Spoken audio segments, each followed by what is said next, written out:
Subscribe करें ऐसे समाचार को और प्रेस करें इस बेल आइकन को ताकि आपको मिलती रहे हर अपडेट। भारत और चीन के बीच गलवान घाटी में हुई हिंसक झड़प के बाद दोनों ही देशों के बीच तनाव बढ़ा हुआ है।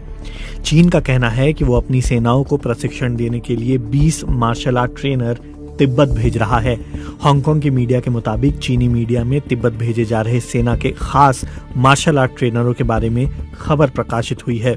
सरकारी चैनल सीसीटीवी ने अपनी रिपोर्ट में कहा था कि एम्बो फाइट क्लब से जुड़े 20 फाइटर तिब्बत की राजधानी लहासा में रहेंगे।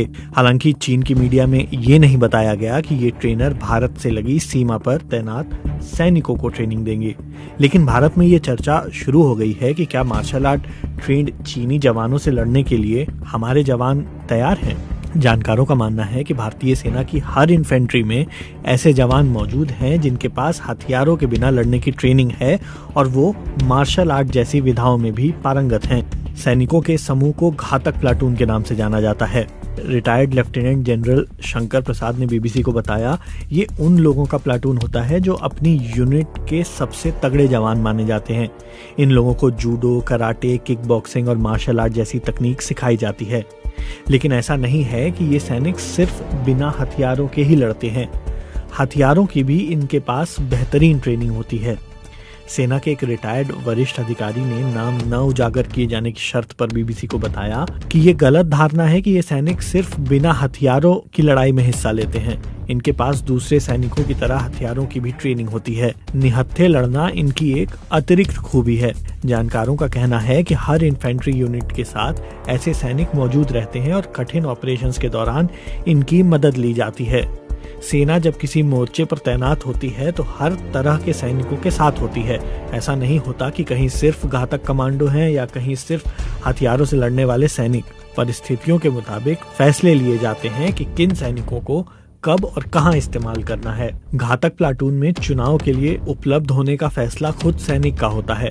उन लोगों में से सबसे अच्छे सैनिकों को प्लाटून में जगह दी जाती है। प्रसाद के मुताबिक प्लाटून में चुना जाना किसी भी सैनिक के लिए गर्व की बात होती है। वो अपनी यूनिट के सबसे तगड़े जवान माने जाते हैं। बिना हथियारों के लड़ने की स्किल्स के अलावा उन्हें शूटिंग करने की, पानी, कचरे और दलदल जैसी मुश्किल जगहों पर जाने की भी ट्रेनिंग दी जाती है। इसके अलावा ये सैनिक कई दूसरी तरह की कठिन ट्रेनिंग से भी गुजरते हैं।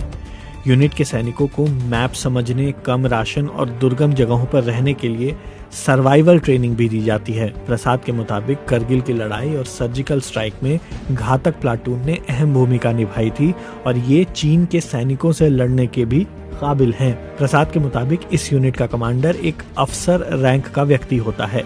वो कहते हैं आम तौर पर कोई युवा कैप्टन या मेजर इसका कमांडर होता है।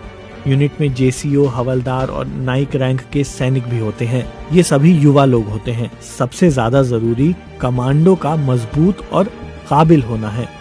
प्रसाद बताते हैं 1962 में चीन से लड़ाई के बाद हर इन्फेंट्री बटालियन में एक प्लाटून नियुक्त किया जाता था जिसका नाम होता था कमांडो प्लाटून।